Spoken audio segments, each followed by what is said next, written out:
My name is Lisa Jacobson. I'm with the American Migraine Foundation. I am the founder of the Daily Migraine, and I'm here as a migraine sufferer, a person with migraine. I've had over 9,000 migraines in my life. Um, and when I started the Daily Migraine, the idea was to bring together all of us in one place so we could basically sort of crowdsource solutions. You know, we're all lying, many of us are lying in our dark rooms or trying to function out in society, and very difficult. And so here I am today with the American Migraine Foundation as a fellow patient, talking to you about migraine and travel. I happen to be going away tomorrow morning, so that's why we picked this topic today. I want to say right up front that none of the treatments, ideas, or anything you see on here is specifically endorsed by the American Migraine Foundation or by me. The idea here is just to help people. It's sort of a community service. It actually is. And if you see something on here that you think can help you, amazing. But always run it by your doctor. Okay, so we're going to start. American Migraine Foundation, I can't see any comments yet. Hopefully I will be able to in this new format. But let's start. So when you travel, okay, your plan is more important than really anything at all in terms of whether you're going to have migraines, how bad they're going to be, whether you're going to be able to function in a travel setting. Okay, so I'm going to say it over and over and over. Plan, plan, plan. Yes, we don't want to think about it before we go on vacation, and when we're on vacation, we don't want to think about it. But I can tell you after 9,000 migraines that planning is the key to everything, because then you have whatever you need, the stress is less, and you can minimize often or cut off early at the pass migraine, whatever migraines you're going to have. So let's start. I have a box here of so much stuff it's about to fall over, and I have another box over here of just stuff I bought, people have given me that I've used. Some of the things work for me, some of the things don't, but some of the things may work for you. So let me start by saying that having the best result possible in reference to your migraine starts with planning your packing, okay?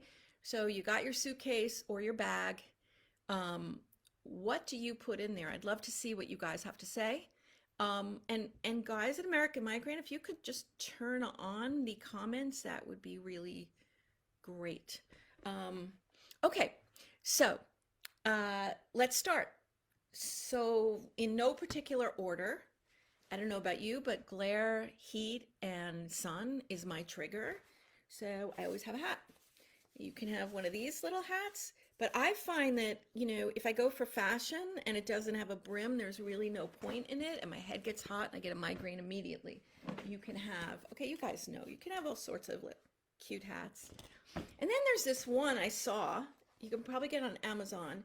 It's like a baseball cap with a huge front, okay? Which really helps. Okay, but everybody knows to bring a hat, okay? But I don't want you to forget to bring the hat. Second of all, let's start here going down. Sunglasses. Okay, we all know that sunglasses are very critical for people with migraine. But are yours polarized? That's a little tip I have for you, because when the glare happens, if they're not polarized, some even let more light into your eyes, like some of the ones that you get at the drugstores. So there's also, by the way, I'm not hawking any products whatsoever, but I know it helps sometimes if I have a name. I know Maui Jim, that's what they do. And a lot of the other fashion sunglasses are now polarized. I know because I've had migraine for 36 years, 38, can't even remember. And there was nothing polarized when I started. Same thing when you go away in the winter. All right, sunglasses you want to pack. Okay, next, if you're in the heat, like you are, if this is summer where you live, here's something that has helped a lot of people, and that's where I got the idea. This thing is basically a gaiter, and you put it in ice water, you squeeze it out, then you wear it either as a gaiter.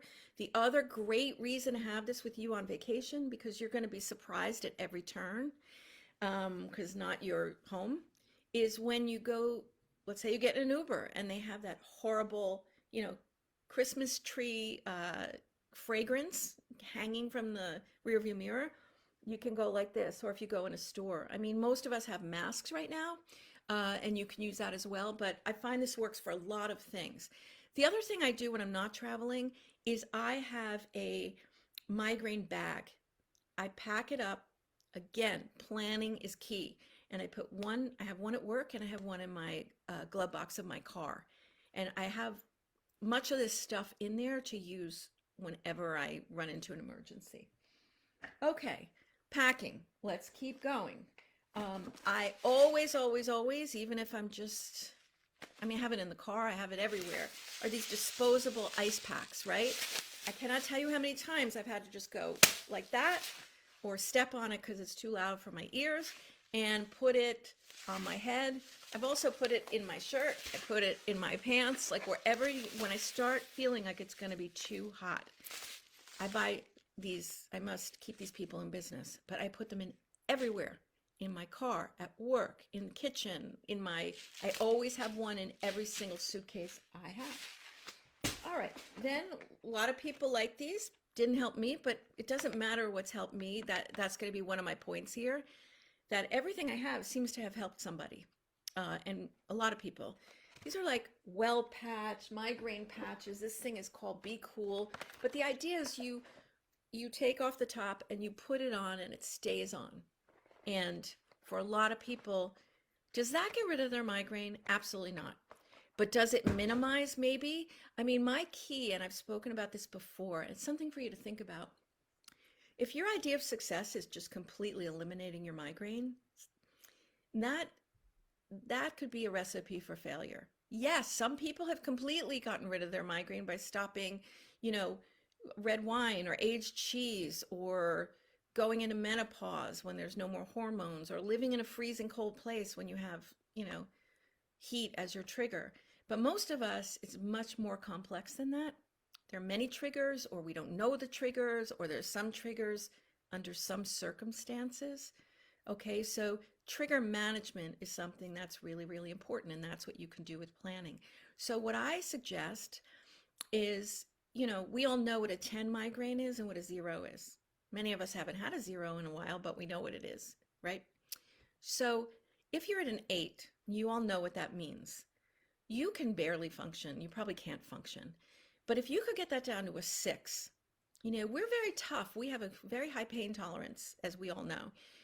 That could mean the difference in your functioning. Can you put your kids on the bus for school? Can you make dinner? Can you get to work even if you can't really think very well, right? So what I consider success is either taking the edge off or doing whatever you can to bring the migraine down a little bit, okay? So that's, now I'm seeing the comments, Ryan, but I can't see them when I'm also talking. So I'm gonna see what I can do here. Okay, I'm gonna keep talking. What else can you bring with you? Okay, this thing has saved me I don't know how many times. It's like I got it on Amazon. It's a little, fan. You're out at one of your kids' games, you're hiking, whatever you're doing, and you can just put this, you're on a bus and it's too hot, you just do this, okay? They also have like an Evian thing where you just spray yourself. I can't tell you how many times that's saved me, okay? So there's another thing. What else should you have in your bag? Not just your suitcase. I think you should have something to eat, a little food. Okay, this peanut butter with it's salty, it's sweet. I have that in my bag. Other people have ginger chews, the ginger things. What do you have in your bag? Next, oh gosh, I have so many things here. A lot of people use like essential oils, right? A lot of people like peppermint because it makes you more awake and alert. I'll tell you, this morning I was at the gym and I was washing my hands. I really wasn't thinking, but I said to myself, why do I always wash my hands at the 4th sink? And then I realized that sink doesn't have a soap dispenser that works. So it has like a tall soap pump. And that, I looked at it, it said peppermint. And so I put it, every time I go to the gym, and I never thought about it till this morning, I just do this to myself because it makes me feel better. And I had a little migraine this morning at the gym. So essential oils are a great thing. If you take all this stuff, I mean, I probably have 100 things here, okay? You take 10 of them. Don't you think that your experience traveling is going to be a little easier? You have all this stuff with you, and nobody even needs to know. My family doesn't even know 80% of the things I do because we have to completely take care of these migraines, right? Okay, next. Okay, this thing I actually got the other day at a health food store. It's called rose water. I love the smell of roses. Facial mist. Okay, now you might laugh. Why would that be helpful? Because for a second, if I have a migraine, it just takes it down a notch. Okay, so I'll just do this anytime. All right, here's another thing. Stop pain. Okay, again, let me say for those of you joining, I'm Lisa Jacobson. I am a person with migraine. That's the correct language to use now. We're not using migraine sufferer. We're not using migrainer. We're using person with migraine because it's just less stigmatizing. And if we use it, everyone else will use it. So anyway, I don't endorse any of these particular products. I just have all these, and I'm a patient like you, so I'm just showing you what I have in my boxes. Some of these work and some of these don't, but I pick them up wherever I go when people tell me that they've worked for them. This thing's like a cream, and then you put it where you need it. Okay, stop pain. Okay, I always, always, always have water in my glove compartment, wherever I go. And then when if I have to throw it out because I'm traveling on a plane, I make sure I get one right away. And that leads me to always having my medications. Whatever your medications are, I'm not here to talk about medicine. And again, I'm not a doctor. And none of these are things that anyone is recommending. You have to ask your doctor, okay? But water's a good one. Next, some people use these things like Bengay, icy hot, whatever. Don't put it near your eyes. But I don't know about you, but when I get a migraine, it like divides my head in half. That entire half, including my neck and the back of my head, are, what's the word? Not engaged, but they're like throbbing, okay? I might even put this in my hair. I really don't care. It dulls it. And when something dulls it, it takes the edge off. Where are you guys from, by the way? Let me know. Tell me your stories. Ask me your questions. Let me look really quickly. This video is a little glitchy. The audio is fading. Is that the case? Talk about how to prevent a migraine by changing time zones. Okay, that's a great one. So it's very hard to prevent a migraine changing time zones because the migraine brain likes consistency, right? It doesn't like change. So if you change when you wake up, when you sleep, when you have light, and when you don't, that's something I feel that you can't control and that you're making a decision to do when you go on a trip. And for some people, it's not worth it. For other people, it is. For me, it was always worth it when my migraines were at their worst. I would get off the plane with a migraine, and that was not a fun way to start a trip. There were times when I had migraine. I mean, I had, migraine hundreds of days in a row, never went away. So I figured, like, what the heck, I'll just do it anyway. But the second thing is being on a plane is really difficult because some people, you should always bring earplugs, and some people put noise-canceling headphones on top, okay? And again, the thing that you can breathe into in case there's a smell on the plane, anti-nausea medicine a lot of people bring, whatever. I always bring sunglasses on a plane, and I always bring a hat, even if it's late in the day. There could be glare coming. I find, like, I think I'm not on a window seat, but then I am in a window seat, and the person next to me needs the window open. I just keep changing. Let me see if I can, no, it's too far away. I keep changing my baseball cap and where I put it. All right, here's another thing that's really interesting that I just found this week, and I haven't yet used, but I've heard people say that they really like it. It's called Allay, A-L-L-A-Y. It's actually a lamp. Watch this. You put your hand at the top. That's normal light, and then it turns green. It has a shade, and it was the research on this and the idea for this was from Dr. Rami Burstein, who's at Harvard.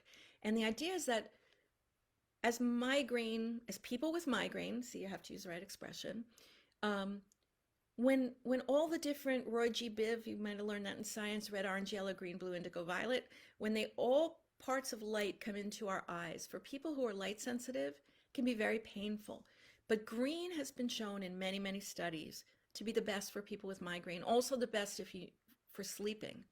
So these very enterprising people created this, and it has a shade.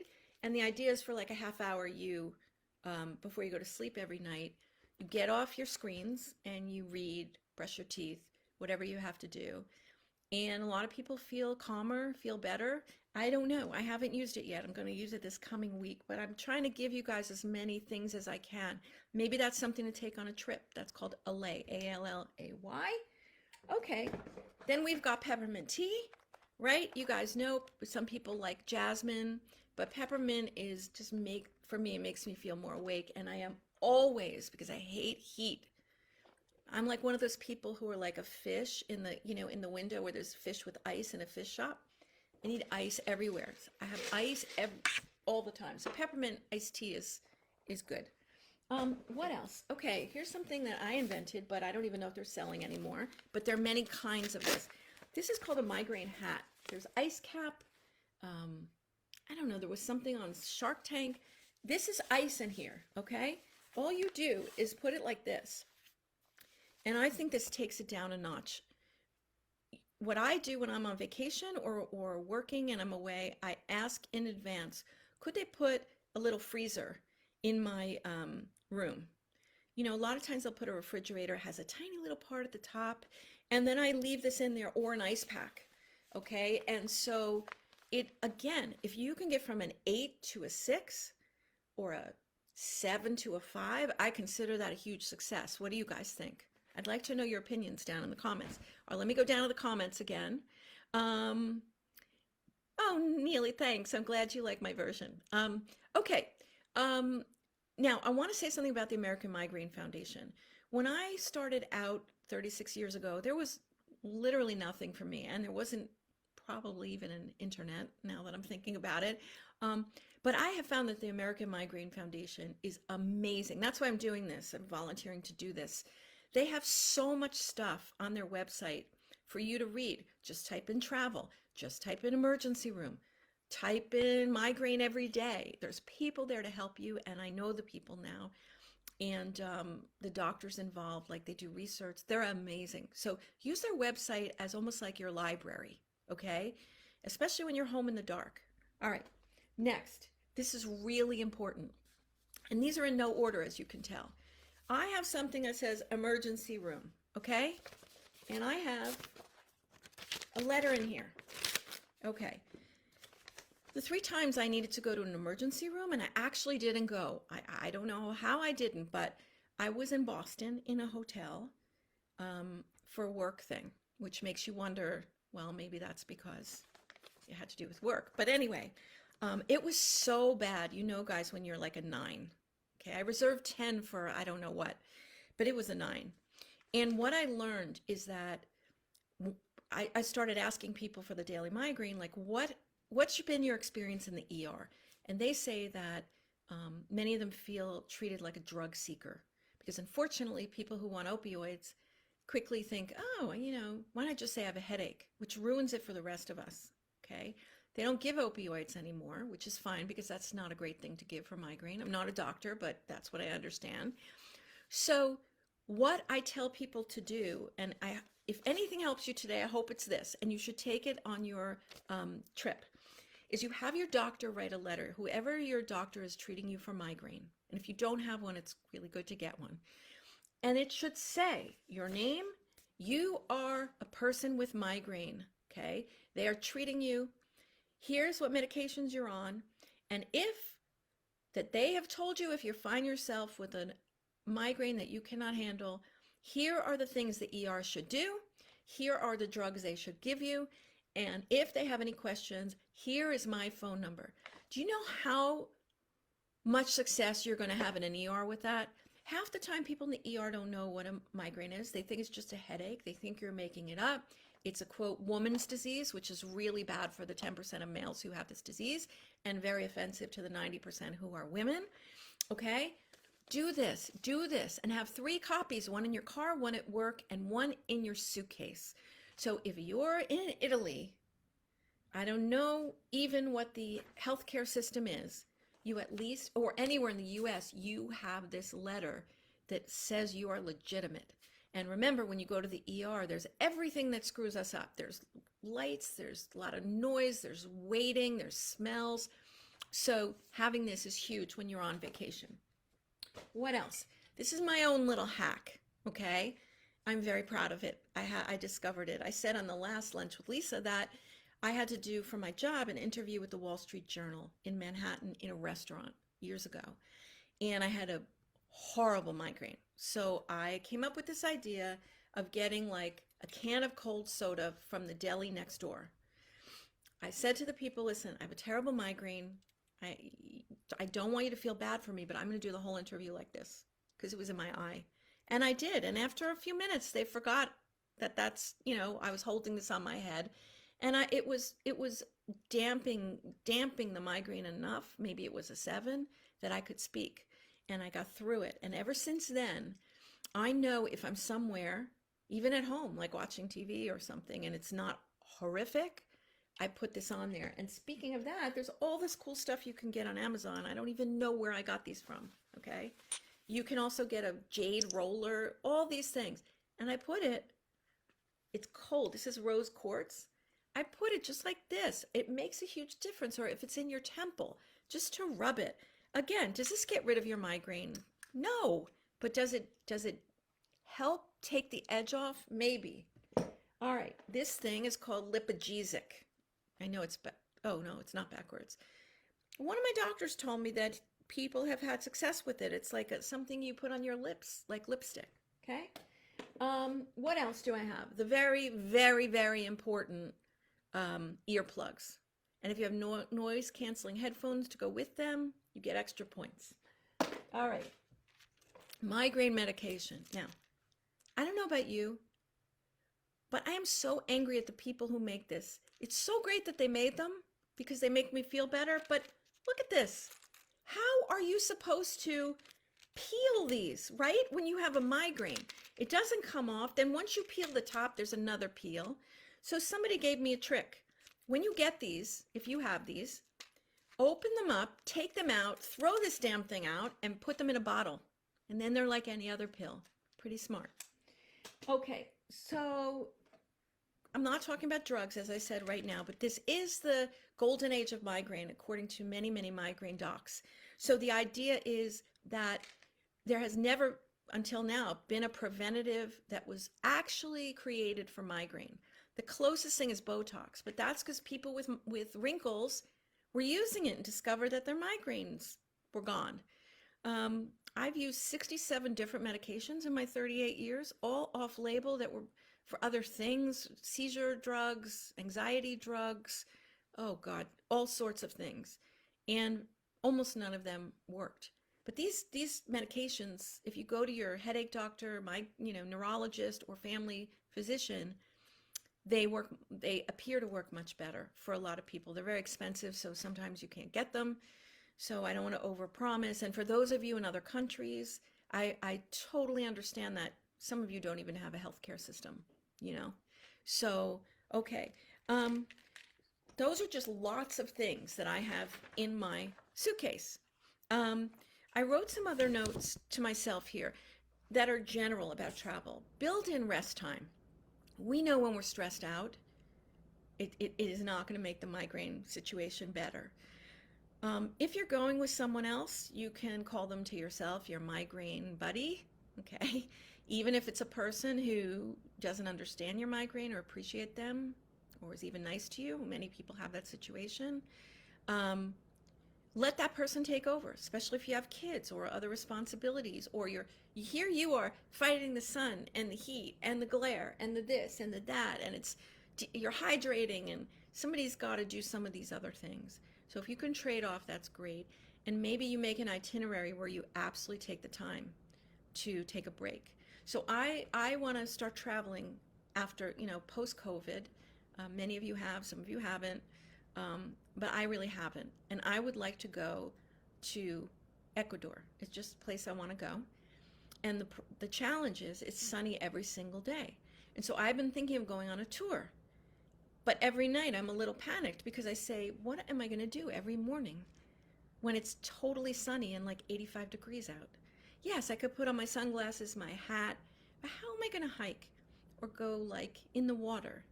And where am I going to go if I can't do that? And so I finally decided, like, why be a hero? Why set myself up for failure? And I came up with this idea to rent a hotel, not be on like a boat, because I want to go over to the Galapagos Islands and see, nature. And I'm going to get a hotel. I'm going to find a way to have a place where there's shade. I'm also going to spend time in the hotel and time around places. I'm going to make sure they have air conditioning. Okay, so I'm just saying to you, planning is everything.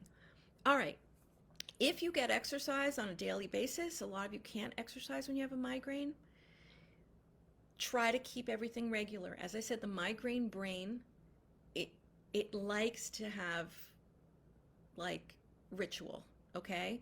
If you can't, just show up. What does that mean? I sometimes just walk in place in my house with my head pain. Whatever it is you have to do. And if you can't, you can't. Give yourself a break. This is not your fault, right? Someone gave it to you probably, and you may give it to someone else, and it's a medical thing, but the problem is it's an invisible illness, right? Okay, what else? Telemedicine. I just thought of this morning, so I haven't really thought it through.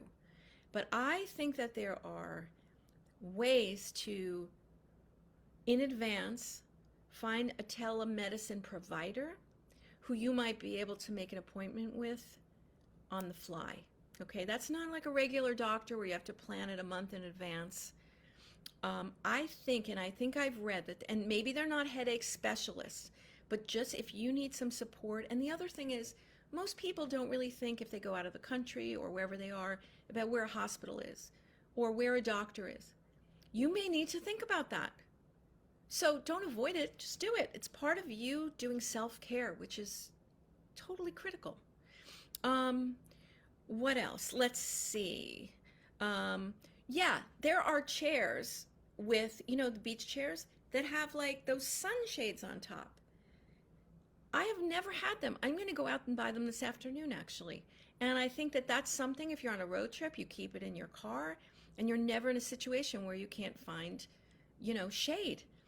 I was driving the other day and had to stop, and there was like a beautiful canal, and there were all these tables to eat. All these people were eating there, and I took out my lunch, and I couldn't sit anywhere because there was literally no shade. So that's something that's really important. What about caffeine? Caffeine's tricky. Caffeine sometimes causes migraine. Sometimes it gets rid of your migraine. Sometimes it does neither, and sometimes it can do both, and you never know. You should experiment. You may already know. So try to keep your routine the same. If you're a person who doesn't drink coffee, maybe you have tea, and you want to treat yourself, you're on vacation, maybe that's not the thing you want to treat yourself with, right? Too many changes can bring on a migraine. I have a sick feeling just thinking about the many trips I've been on in 38 years where I ended up staying in the room the entire time, and very depressing. My family was out. I tried to make them go out and have a good time, but I was in so much pain that I wasn't even a neutral presence. I was like they felt guilty, so whatever you can do to plan. I told you at the beginning, for those of you just joining, I think I showed you like 40 or 50 things you can pack with you. You don't need to pack them all, but any of them that speak to you, pack them up. The emergency room letter from your doctor is a huge one. Okay. What else? Let's see. What else did I say up here? A neck pillow. I don't have one with me right here. Neck pillow is huge in case you want to take a break. Here's one. I just got this on Amazon, okay? It's called Tuck Visor. It's when you're in the car and that the visor's always in the wrong place, or you need it like to be at a perpendicular, you just stick this in your window, and I keep this between me and the seat, and it's been there for years. Okay. What else do I want to tell you?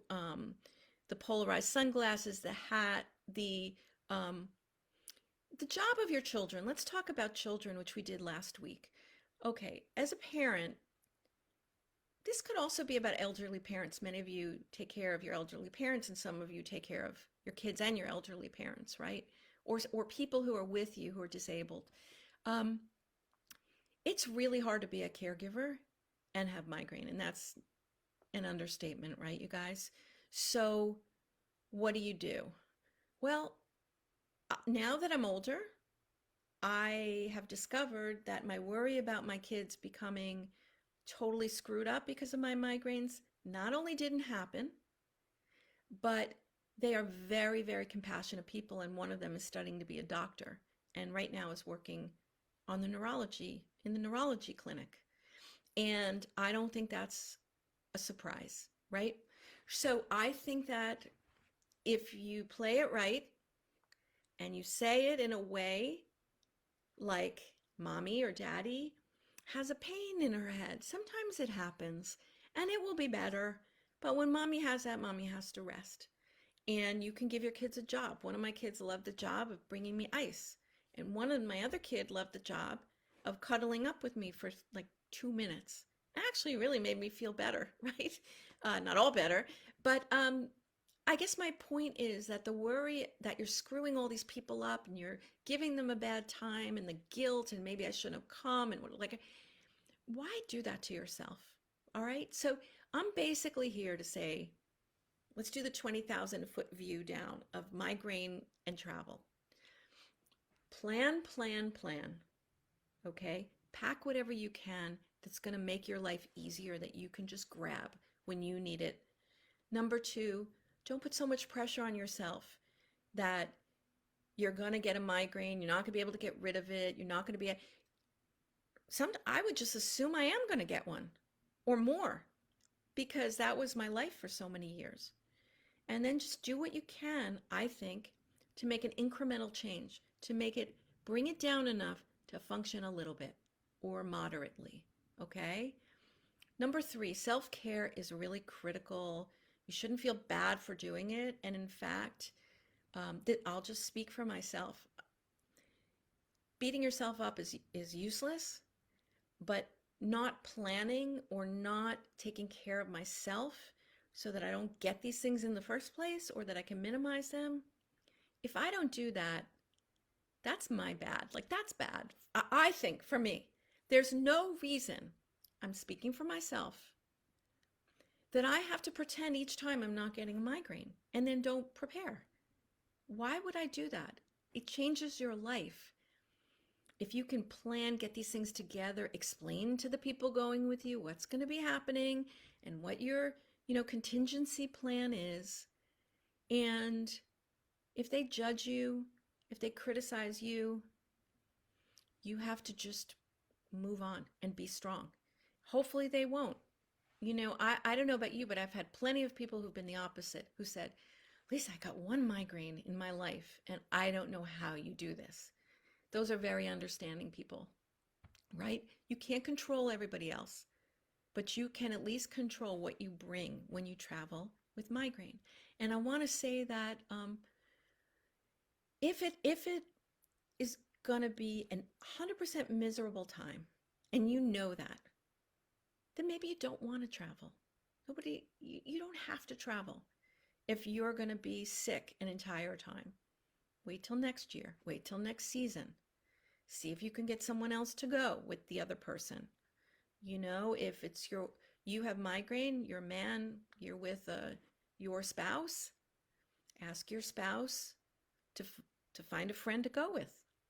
You don't have to do everything. That's what I'm here to say. You have to take care of yourself, and if you take care of yourself, the people around you will probably have a better experience, but certainly you will. So that's it for today. Let me see if there's any other questions. This medical condition can make kids more empathetic and self-compassionate. currently on day 2 of your migraine. I'm really sorry to hear that, but I hope it doesn't go to day 3. And if it does, I hope you'll do some of these things. So, guys, because I'm traveling, I'm not going to do the next one on Tuesday, but it will be the Tuesday after. And we're going to be talking about your child and migraine, or children with migraine. Did you know, because this blew me away as a little advanced trailer, okay? That let's say I have migraine, and let's say I have a child. I have a child, and that child is a baby, and that baby is screaming, and I'm told that baby has colic, and that baby keeps me up every night, and it's awful. And years later, someone tells me that that baby actually had migraine, but the baby can't talk. And there's lights everywhere, and there's sound everywhere, and there's motion, and that baby is screaming, not because of colic, but because of migraine. Is that unbelievable? And so I have lots and lots of tips and studies and things that I think will make you feel better if you have a child with migraine, or you think you might, or you don't have a child yet and you're petrified that you will give that child migraine. Or you adopt a child who has migraine and you don't know anything about it. So this is about children and migraine, and I'm here to tell you now that there are many, many, many things you can do. 36 years ago, when I started my migraines, there were only a few migraine doctors, and those people would not see children. Now there are actually headache clinics for children, and doctors who choose to go into pediatric neurology, specializing in headache. So there are many, many things, and it's hard for all of us to see a child, even a teenager, anybody with migraine who is not an adult and is sort of defenseless and needs help. But nobody is a better person to help a child who has migraine than you. So I will see you in 2 weeks. This is Lisa Jacobson here for the American Migraine Foundation. Please go to their website, americanmigrainefoundation.org, and I'll see you soon.